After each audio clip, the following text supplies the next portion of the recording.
Hello, everybody. I'm here with El Profe Guiri. I'm trying to work on my Spanish here.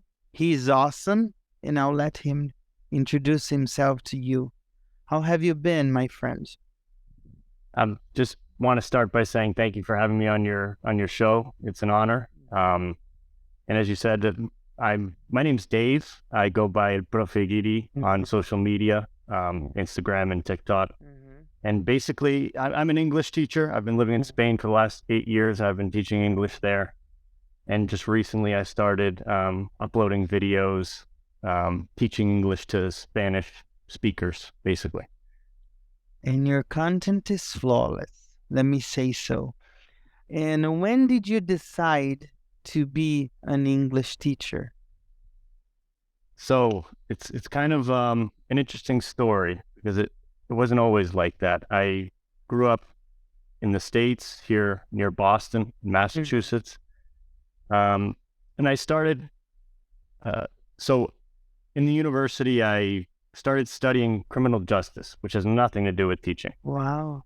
And as I started to study, I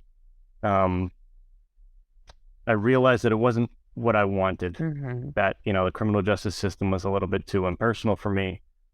And in my second year at the university, I had a professor, an amazing, wonderful man named Jose Miana.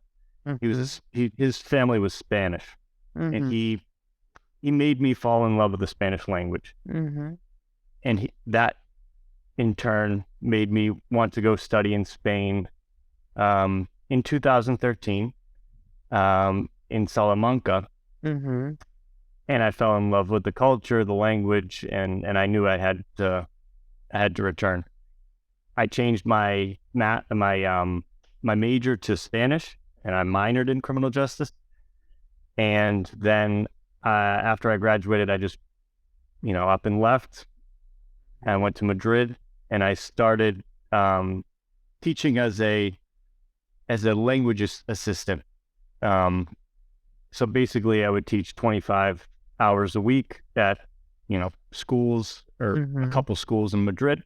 And then we would also have some, training at the same time. And then after I did that program for about 3 years, I did a TEFL course. And then I did a CETA.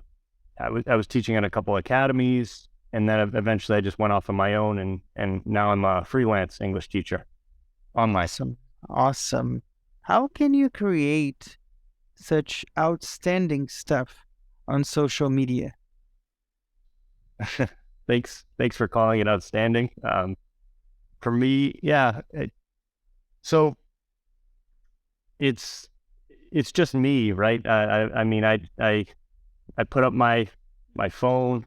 I think about, different types of ideas to teach in a more comical way, to give context, because when you're learning languages, context is very important. So I create situations that might be everyday situations, or situation that I'd experienced in my time living in Spain, and then I kind of recreate it or try to alter it to bring the language out. And it's fun for me. When I was my first couple of years in Madrid, I had a friend that spoke Spanish very well, and we would jokingly speak in a way that we were directly translating everything. So it was always like a joke for us. We do those things anyway. So it's very natural for me to just start doing this as a way to teach. You really are a natural. Do you think that the 15-second generation is the way to the future? So it is the future. I don't know. Of course, I see what you're saying here, where our attention spans seem to be diminishing. We don't have the ability to focus on anything. But with these videos, what I'm trying to do is take advantage of that idea that it's a fact. And on social media, on TikTok or Instagram, you see a lot of videos that have no value to you. Maybe they're very beautiful videos, which is fine too, but to add some type of educative aspect to that. I think is people value that, and it's hard to keep people's attention, and but I don't know if we'll see a different trend in the future, but right now it seems like our attention spans are pretty short. Yeah. Do you prefer in-person learning or remote learning, or both? It's I like them both, of course. When I was giving classes in person, you have a different connection with your students. There's a different connection between teachers and students, and it's more it feels more real. But still, I've been teaching online 100% for the last I think about 5 years now. And I've made really good friends through students. Over those 5 years, I've had 3 students come visit me in Madrid. They came and I showed them around the city. I've visited some students in Brazil as well. And yeah, I don't know. It's just different. Yes. It is kind of a weird situation when you meet somebody online, and after maybe years of having conversations with them, you finally meet them in person. It's like, oh, you don't only have a torso, right? You actually are a real person. What is a memorable moment or memorable moments as a teacher for you up to now? There's so many of them. Go ahead.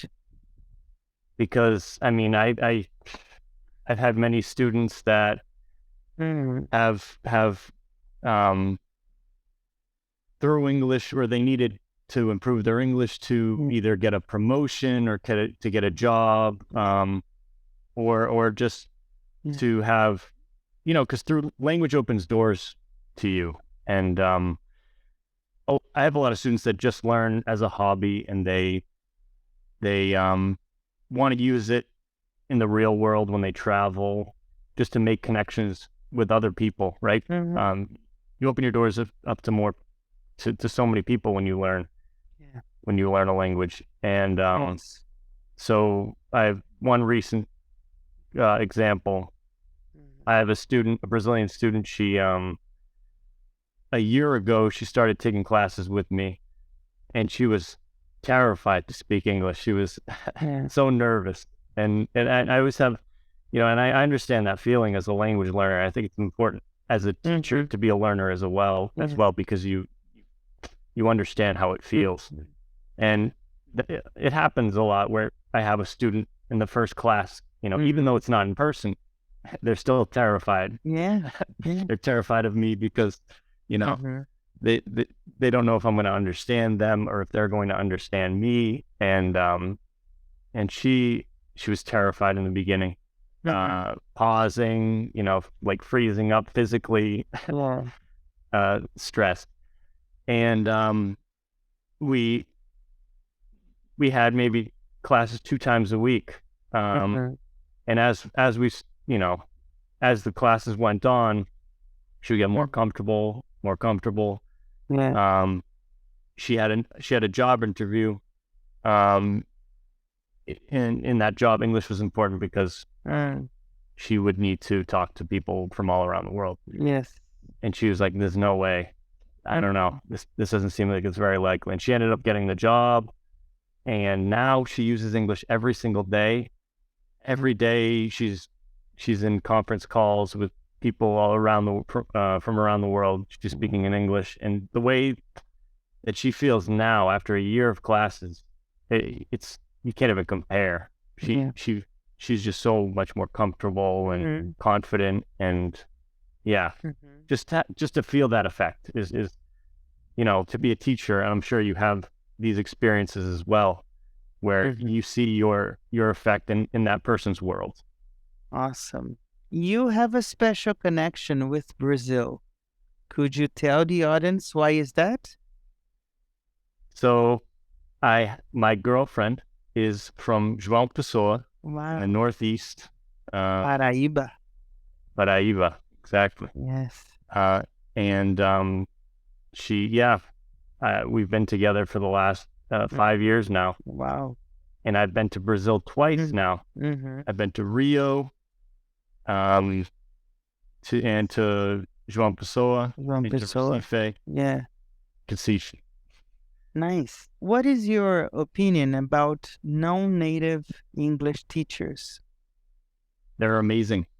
They're amazing because when you're learning a language, you see that language through the perspective of, your native language. Yes. So you know how to explain things in a way that would be difficult for somebody who does not speak that language, right? So certain grammatical aspects or just the feeling of an expression, feeling like it's hard to replicate, and it's super important. Yes. Super important. Yes. Just to think, as a native speaker in a language, it's basically what you have over non-native learners is time, experiences. And if you've been studying every single day over those years, I mean, you're putting in the time in the end, right? And now we can go to the rapid round game that everybody loves on the channel. Teaching English is? Amazingly, it's just amazing. It's just amazing. Awesome. Spanish is? The love language of my life. And the most beautiful word in Spanish for me is? Albedrío. Which means? Like, it's like will, like free will, el libre albedrío. Okay. Awesome. The most beautiful word in English for me is? Learning. I agree. Peace is? Essential. Life is? Life is about making connections with other people. If you had to define yourself in one single word, that word would be?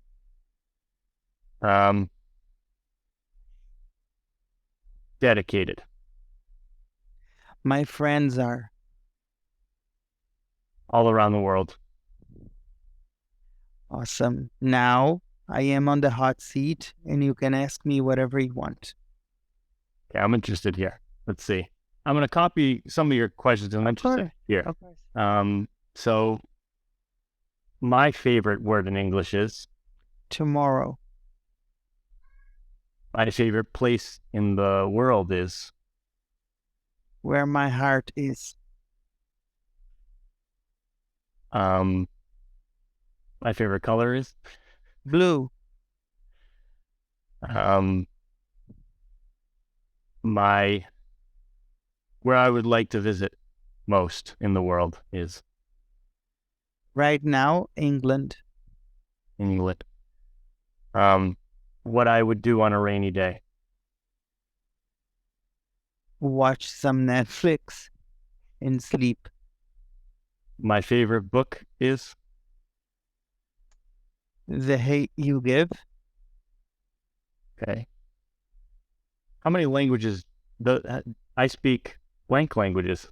I speak 2 languages, English and Portuguese, but I want to learn French one day.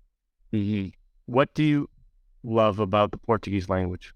Or what I love about the Portuguese language is? I think it is a beautiful language. And also the word saudade, because I try to explain to my students. I have students from around the world as well. And I try to explain saudade to them. And sometimes they understand, other times they don't. But it's a very beautiful word, saudade. Yeah, it's a concept that might just not exist, right? Yeah. Concept. Because it's a mixture of missing and longing at the same time. For every guest, I have a sentence, a quote, a takeaway. And for you is, first and foremost, you are sheer talent. I really like your content. I really like to support everything that you post. I think it's amazing. It's cool. And the sentence I choose for you today is, you may say that I'm a dreamer, but I'm not the only one. Because I think that when we stop dreaming, we start dying. And to finish, it was an honor to have you for an interview. It was brilliant as I thought it would be. And don't forget that you have a friend in Brazil, one more friend in Brazil when you come down. It was an honor being on the show. Thank you very much. And we'll be in touch next time I'm in Brazil. Thank you so much for doing this. It was really amazing. Well, this was my friend Dave. All his social media will be in the description down below. See you next week. See you later. Bye-bye. Take care. Thank you. See you. Hello, it's Rod's friend here, Gino from Real Everyday English. Sorry for interrupting your video. I just want to make a quick recommendation that you subscribe to Rodrigo's channel. He's an amazing guy. He's so humble. He's so dedicated. And he creates absolutely fantastic content. See you people soon. Bye-bye. God bless.